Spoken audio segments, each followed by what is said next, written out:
logic right there on the board. There's an NFC communications antenna right there, like paying for something with your credit card. When you hold your credit card over it, it sucks your information in. That's the same thing we're doing. There's no batteries in this. There's no power attached. Now I'm in the settings of that board right in my phone. Pretty cool. Now I can configure it on the front seat of my truck. I can do it at the shop in the morning before I go to the job. The homeowner's not barking at me. How long is this going to take? You're just looking at the instruction manual, figuring it out, right? How long is this going to take? This looks expensive. Now I can do all this on the front seat of my truck or out at the back of my truck. I can also type in the part number that I'm taking out. It'll actually send that configuration to that board. I'm going to just do one.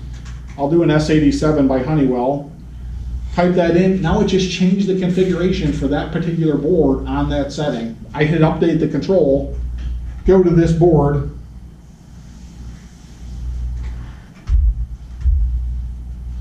You might do it too fast, just so you know. This does take about 10 seconds. Once it does it, it sucks that information in. It changes the configuration from the standard factory setting to this setting that I just changed it for. So that's a pretty cool board. We're getting a lot of new boards in the field, and we actually have a new integrated logic board like this that'll have this technology as well. So this is the technology that you guys will have, that old guys in the field, us old timers, we never had that when we were out in the field, right? We didn't have that technology. You guys are gonna have that ability. You can also do diagnosing on the app. So you can actually hold that antenna, hold it to the antenna, will tell you the last 5 fault codes in that board. You can clear out the fault codes. Now I just changed the configuration of this board.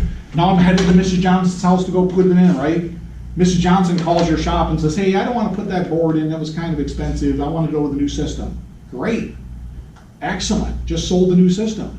Now you can actually change that back to factory default settings with a couple clicks of the button as well on your phone. So that's pretty cool. What do you think about the Allspark module? Pretty cool?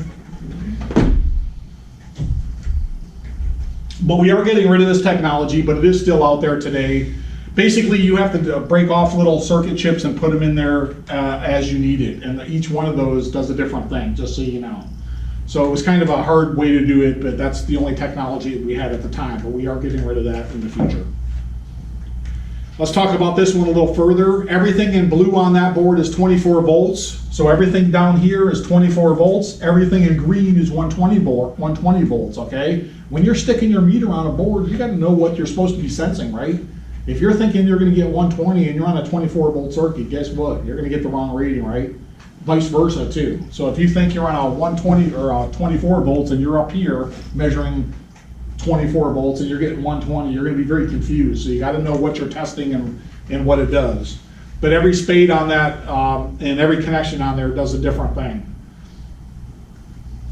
In the field, you're gonna run into every manufacturer out there. They all use different Molex connectors on their boards. We make all these boards for these manufacturers and we ask them, can we just use one plug? Just make it easier on the guys in the field. Oh no. Trane, Lennox, York, Amana, they all wanted their different connections to think that you had to go back to them to buy that board, right? So when you walk up to one, you're like, oh, this is a Lennox board. It's got that funky 4-pin connector. This one's got the weird Carrier 6-pin connector. I got to go back to Carrier to get that. You don't. You don't have to. You can go to a replacement board with a wiring harness and attach to those boards, okay? Just so you know, that's that simple. Now we are getting manufacturers more in line to use like a 12-pin connector like this one. But back in the early days, and they're still doing it today, every manufacturer wants their different connections on their board to make you think you have to go back to them to buy the board. Johnstone will sell you everything. They have it all. Here are the harnesses. This board does come with about 10 harnesses in the box, just so you know. Read the instructions, page 2. It'll tell you which harness you need. When you look at this board, I get this a lot when I work at the supply houses. Guys will pull open this wiring harness and they'll be, oh man, I don't want to deal with that. That's a lot of harnesses, right? Just know that if you're on a Goodman system with this variant, you just need harness A. That's it. If you're on a Nordyne or a Rheem unit, you need harness B. Just grab harness B out of the box, the package, and plug it in. It's going to connect to the furnace modules that you have and then connect to the board. It's that simple. Okay? Don't be afraid of these. They're not that scary, guys.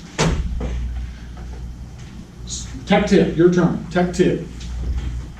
Once the board has been crossed with Reference instructions, clearly show which harness Yep. is needed for simple computation. Sorry, it's hard to read. I could pull this up a little closer if you want. You can also punch the guy next to you. He's got glasses on. He's punching.